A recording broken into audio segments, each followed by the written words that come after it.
ఎక్కడో బ్రెజిల్ నుంచి మన విశాఖకు చంద్రబాబు వదిన గారి చుట్టం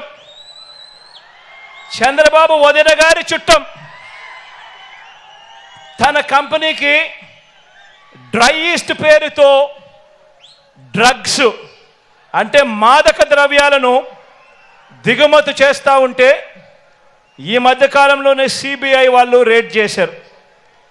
ఈ రేడ్ జరిగింది అని చెప్పి తెలిసిన వెంటనే క్షణాల్లోనే ఎల్లో బ్రదర్స్ అందరూ కూడా ఉలిక్కిపడ్డారు. వారి బ్రదర్ దొరికిపోయాడని తెలిసిన వెంటనే దొరికితే తమ బ్రదర్ కాదని, దొరికాడు కనుక వారు మన బ్రదర్స్ అని మన మీద నెట్టేయడానికి కూడా క్షణాల్లోనే కూడా వీళ్ళంతా కూడా రెడీ అయిపోయారు. తీరా చూస్తే వారు ఎవరయ్యారంటే సాక్షాత్తు మన రాష్ట్ర బీజేపీ అధ్యక్షురాలు చంద్రబాబు నాయుడు గారి వదినమ్మ గారి కొడుకు వియంకుడు. ఆ కంపెనీలోనే గతంలో డైరెక్టర్లు భాగస్వాములు, బాబు బంధువులు, ఆత్మ బంధువులు. బాబు నిలబెట్టిన ఎంపీ అభ్యర్థులకు మరీ దగ్గరగా వీళ్ళకందరికీ బంధుత్వాలు కూడా ఉన్నాయి. నేరమంటూ జరిగితే అది చేసింది వారు, తోసేది మన మీద.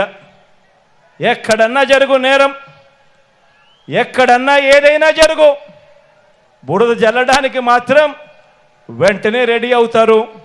ఒక చంద్రబాబు, ఓ దత్తపుత్రుడు, వీరిద్దరికి తోడవుతారు ఓ ఈనాడు, ఓ ఆంధ్రజ్యోతి, ఓ టీవీ5. వీళ్ళంతా కూడా ఎల్లో బ్యాచ్ తయారైపోయి నేరం అంటూ జరిగితే అది చేసింది వారు, తోసేది మాత్రం మన మీద. ఇదే చంద్రబాబు ఆయన మనుషులు గత 45 సంవత్సరాలుగా ఈ గడ్డ మీద నడుపుతున్న క్షుద్ర రాజకీయాలు కూడా ఈ 45 సంవత్సరాలుగా చూస్తూనే ఉన్నాం. దొరకని వారంతా టీడీపీ వాళ్ళు, దొరికితే మాత్రం వాళ్ళు వెంటనే వైఎస్ఆర్సీపీ వాళ్ళు అవుతారు. బతికి ఉంటే వివేకానంద రెడ్డి గారు శత్రువు, ఆయన్ను వీరే చంపేసిన తర్వాత మాత్రం చేసేది శవ రాజకీయాలు, కుట్రలు. బతికున్న ఎన్టీఆర్ను వీరే చంపేస్తారు వెన్నుపోటు పొడిచి, చనిపోయాక వీళ్ళే ఎన్టీఆర్ శవాన్ని లాక్కుని విగ్రహాలు ఊరూరా పెట్టి దండలు వేసి దండం పెడుతున్నారు.